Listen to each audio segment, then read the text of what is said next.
तो वो बहुत से लोग उसमें दलील देते हैं कि ला इलाहा इल्लल्लाह कलमा है और अल्लाह के सिवा कोई माबूद नहीं है, मोहम्मद रसूल अल्लाह के रसूल है।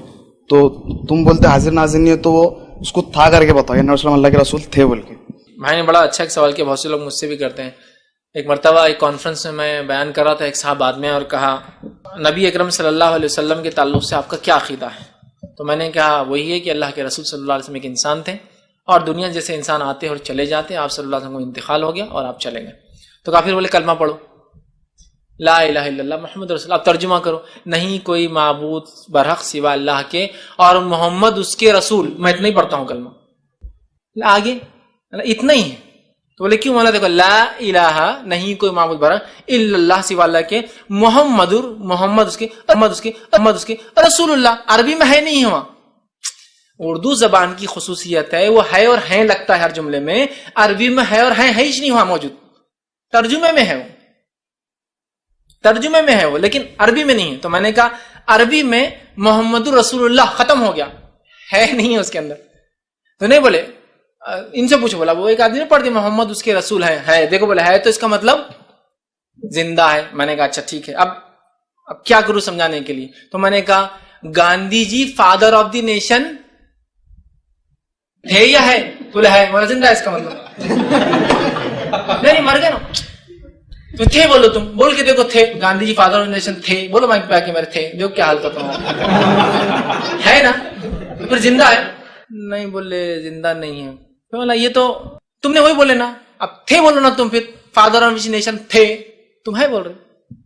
ये जबान का मसला मेरे भाई, लेकिन लोग पता नहीं है अखले। अस्सलामु अलैकुम व रहमतुल्लाहि व बरकातुहू। मुअज़्ज़ज़ सामिईन, वाक़ई में सैयदना इमाम शाफ़िई रदियल्लाहु तबारक व तआला अन्हु का कौल कि जाहिलों से बहस नहीं करनी चाहिए, ये एडवोकेट फैज़ ने खुद अपनी जहालत का इजहार करके ये बता दिया कि वो इस काबिल नहीं कि उसको जवाब दिया जाए।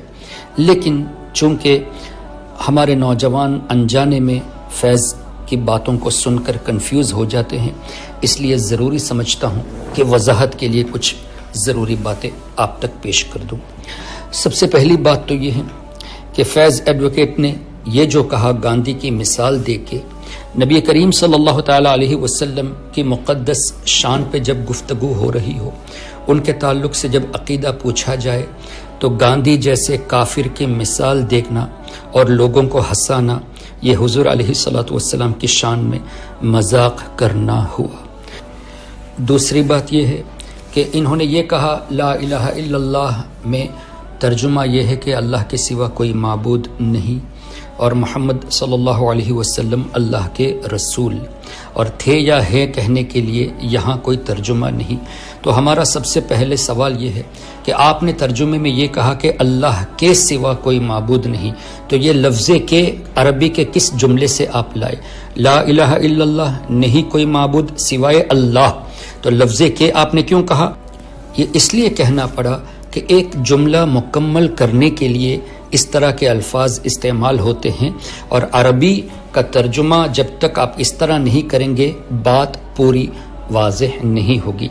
नबी करीम सल्लल्लाहु ताला अलैहि वसल्लम के ताल्लुक से अगर कान मुहम्मद रसूलुल्लाह होता तो ये माना होगा कि हुज़ूर अलैहिस्सलाम अल्लाह के रसूल थे।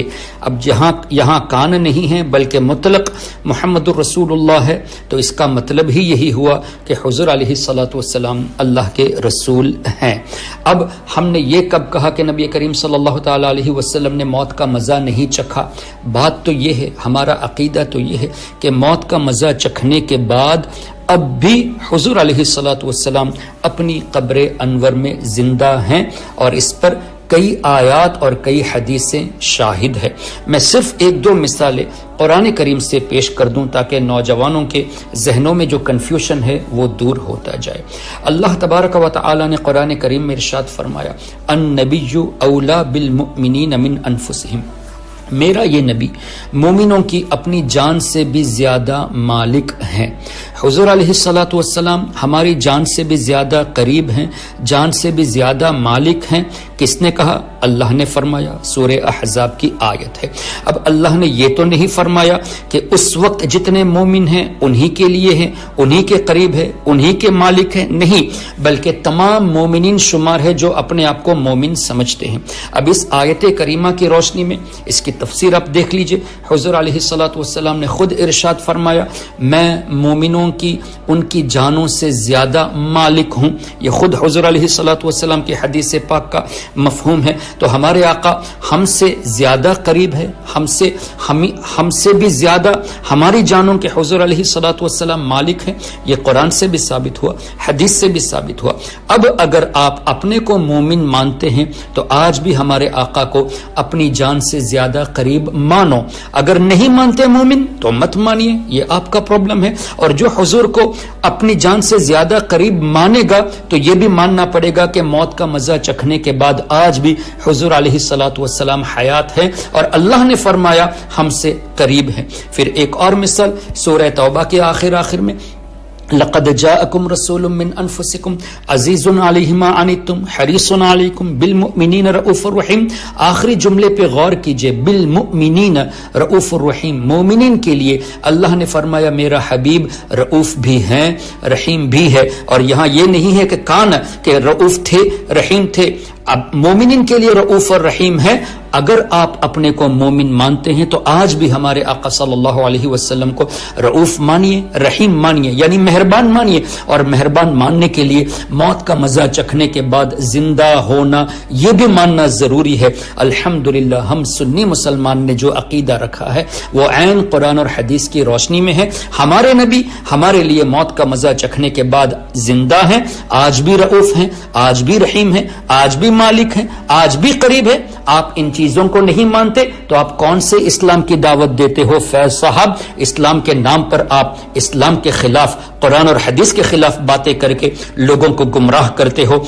اس لیے آپ سے گزارش ہے کہ سچے دل سے توبہ کر کے اہل سنت والجماعت میں آ جائیے، اور نہیں تو پھر حضرت عبداللہ ابن عمر رضی اللہ تعالیٰ عنہ کے قول کے مطابق ہم یہ بات کہنے کے لیے نہیں شرمائیں گے کہ آپ بدترین مخلوق میں سے ہو، کیونکہ آپ قرآن کی آیتوں کو مسکوٹ کر کے لوگوں کے ایمان کو لوٹ رہے ہو۔